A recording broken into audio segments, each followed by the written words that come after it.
All welcome back to Trisha's kitchen. ನಾನಿವತ್ತು super ಆಗಿರೋವಂಥ ಒಂದು ಗ್ರೇವಿ ಮಾಡ್ತಾಯಿದ್ದೀನಿ. ಪೂರಿ, ಚಪಾತಿ, ಅನ್ನ, ಮುದ್ದೆ ಎಲ್ಲದಕ್ಕೂ ಸೂಟ್ ಆಗುತ್ತೆ. ಯಾವ ಥರ ಮಾಡೋದಂತ ನೋಡ್ಕೊಳ್ಳಿ. ನಾನು ನೈಟೇ 1 ಕಪ್ ಆಗೋಷ್ಟು ರಾಜ್ಮಾ ನೆನೆಸಿಟ್ಟಿದ್ದೆ. ಇದು ರಾಜ್ಮಾ ಗ್ರೇವಿ ಮಾಡ್ತಾ ಇರೋದು ನಾನು.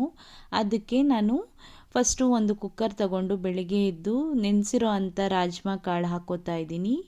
ಅದಕ್ಕೆ ಸ್ವಲ್ಪ ನೀರು ಹಾಕ್ತಾ ಇದ್ದೀನಿ ಬೇಯಿಸ್ಕೊಳ್ಳಿಕ್ಕೆ. ತುಂಬ ಟೇಸ್ಟಿಯಾಗಿರುತ್ತೆ, ಹೆಲ್ದಿಯಾಗೂ ಕೂಡ ಇರುತ್ತೆ ಇದು. ನೋಡ್ಕೊಳ್ಳಿ ಯಾವ ಥರ ಮಾಡೋದಂತ. ರುಚಿಗೆ ತಕ್ಕಷ್ಟು ಉಪ್ಪು ಹಾಕ್ತಾ ಇದ್ದೀನಿ. ಆದಮೇಲೆ ಬೇಯಲಿಕ್ಕೆ ಬೇಗ ಬೇಯಬೇಕಲ್ಲ, ಸ್ವಲ್ಪ ಎಣ್ಣೆ ಹಾಕಿ ಸ್ವಲ್ಪ ಅರಿಶಿನ ಹಾಕಿ ಮುಚ್ಚಿ 8 ವಿಷಲ್ ಕೂಗಿಸ್ಕೊತಾ ಇದ್ದೀನಿ. ಯಾಕಂದರೆ ರಾಜ್ಮಾ ಕಾಳು ಡಬಲ್ ಬೀನ್ಸ್ ಅಂತಾರಲ್ಲ, ಅದು ಬೇಯಕ್ಕೆ ಲೇಟ್ ಆಗುತ್ತೆ. ಅದಕ್ಕೆ ನಾನು ಒಂದು ಬೌಲ್ಗೆ 4 ಗುಂಟೂರು ಮೆಣಸಿನ್ಕಾಯಿ, 4 ಬ್ಯಾಡಗೆ ಮೆಣಸಿನ್ಕಾಯಿ ತಗೊಂಡು ಬಿಸಿನೀರಲ್ಲಿ ನೆನೆಸ್ತಾ ಇದ್ದೀನಿ ಗ್ರೇವಿ ಮಾಡ್ಕೊಳ್ಳೋಕ್ಕೆ. ಇದು ಒಂದು ಸೂಪರ್ ಆಗಿರೋವಂಥ ಮೆಥಡು. ಬೇಗ ಮೆತ್ತಗಾಗುತ್ತೆ ಮತ್ತು ಗ್ರೇವಿ ಚೆನ್ನಾಗಿರುತ್ತೆ. ಅದಾದಮೇಲೆ 8 ವಿಷಲ್ ಬೆಂದಿದೆ ನೋಡಿ, ಓಪನ್ ಮಾಡಿ ನೋಡ್ತಾ ಇದ್ದೀನಿ.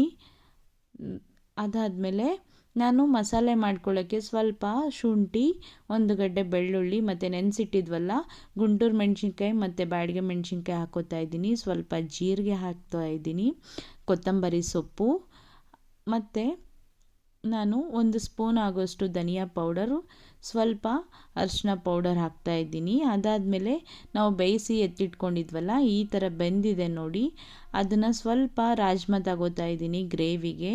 ಇದನ್ನು ರುಬ್ಬಿ ಒಂದು ಕಡೆ ಎತ್ತಿಟ್ಕೋಬೇಕು. ಸ್ವಲ್ಪ ನೀರು ಹಾಕಿ ರುಬ್ಬಿ ಎತ್ತಿಟ್ಕೊಂಡಾದ್ಮೇಲೆ ನೋಡಿ ಯಾವ ಥರ ರುಬ್ಕೊಂಡಿದ್ದೀನಿ ಅಂತ. ಇಷ್ಟು ಚೆನ್ನಾಗಿ ನೈಸಾಗಿ ರುಬ್ಬಿ ಎತ್ತಿಟ್ಕೋಬೇಕು. ಅದಾದಮೇಲೆ ಒಗ್ಗರಣೆಗೆ ನಾನು ಒಂದು ಬಾಣಲೆ ತಗೊಂಡು ಸ್ವಲ್ಪ ಎಣ್ಣೆ ಹಾಕಿ, ಎಣ್ಣೆ ಬಿಸಿ ಆದಮೇಲೆ ಜೀರಿಗೆ ಮತ್ತು ಕಟ್ ಮಾಡಿ ಎತ್ತಿಟ್ಕೊಂಡಿದ್ದಂಥ 2 ಸೈಜು ಮೀಡಿಯಮ್ ಸೈಜ್ ಆಗೋಷ್ಟು ಈರುಳ್ಳಿ ತಗೊಂಡು ಚೆನ್ನಾಗಿ ಫ್ರೈ ಮಾಡ್ಕೊಂಡಿದ್ದೀನಿ.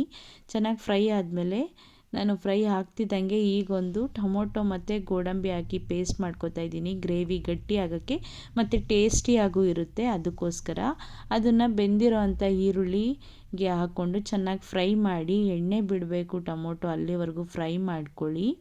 ಚೆನ್ನಾಗಿ ಫ್ರೈ ಆದಮೇಲೆ ಹಸಿ ವಾಸನೆ ಹೋಗಿದೆ ಟೊಮೊಟೊ, ಮತ್ತು ಅದನ್ನು ಸ್ವಲ್ಪ ಹೊತ್ತು ಮುಚ್ಚಿ ಎತ್ತಿಡೋಣ.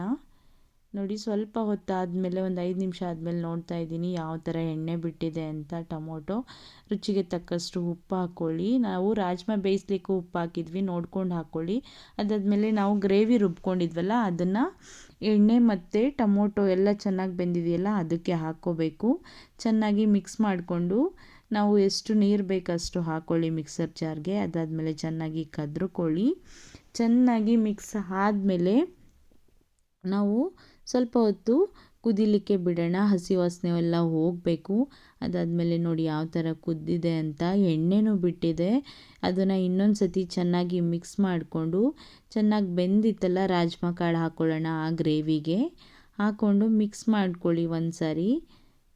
ಇದು ತುಂಬ ಟೇಸ್ಟಿಯಾಗಿತ್ತು ಮತ್ತು ಚೆನ್ನಾಗೂ ಇರುತ್ತೆ, ಹೆಲ್ದಿಯಾಗೂ ಇರುತ್ತೆ. ಆ ಥರ ಫುಡ್ನ ನಾವು ಪ್ರಿಫರ್ ಮಾಡಿದ್ರೆ ತುಂಬ ಚೆನ್ನಾಗಿರುತ್ತೆ. ಸ್ವಲ್ಪ ಹೊತ್ತು ಮುಚ್ಚಿ ಎತ್ತಿಡೋಣ.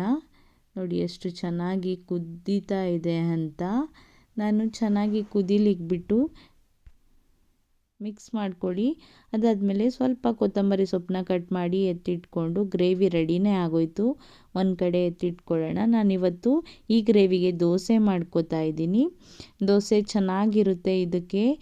ನನಗೆ ತುಂಬ ಚೆನ್ನಾಗಿ ಅನ್ನಿಸ್ತು ಮತ್ತು ಟೇಸ್ಟಿಯಾಗೂ ಅನ್ನಿಸ್ತು. ಅದಕ್ಕೋಸ್ಕರ ಈ ಥರ ಒಂದು ಸತಿ ಮಾಡ್ಕೊಳ್ಳಿ. ಇವಾಗ ಸರ್ವ್ ಮಾಡ್ಕೋತಾ ಇದ್ದೀನಿ ದೋಸೆ ಜೊತೆಯಲ್ಲಿ ನಾನು. ನೋಡಿ ಯಾವ ಥರ ಚೆನ್ನಾಗಿ ಕಾಣಿಸ್ತಿದೆ ಅಲ್ವಾ ಗ್ರೇವಿ. ಇನ್ನೂ ಯಾರೂ ನನ್ನ ಚಾನಲ್ಗೆ ಸಬ್ಸ್ಕ್ರೈಬ್ ಮಾಡಿಲ್ಲ ಅಂದರೆ ಪ್ಲೀಸ್ ಒಂದು ಸಬ್ಸ್ಕ್ರೈಬ್ ಮಾಡ್ಕೊಂಡು ನೋಡಿ, ನನಗೆ ಸಪೋರ್ಟ್ ಮಾಡಿ, ಲೈಕ್ ಮಾಡಿ, ಶೇರ್ ಮಾಡಿ. Thank you for watching. Bye bye.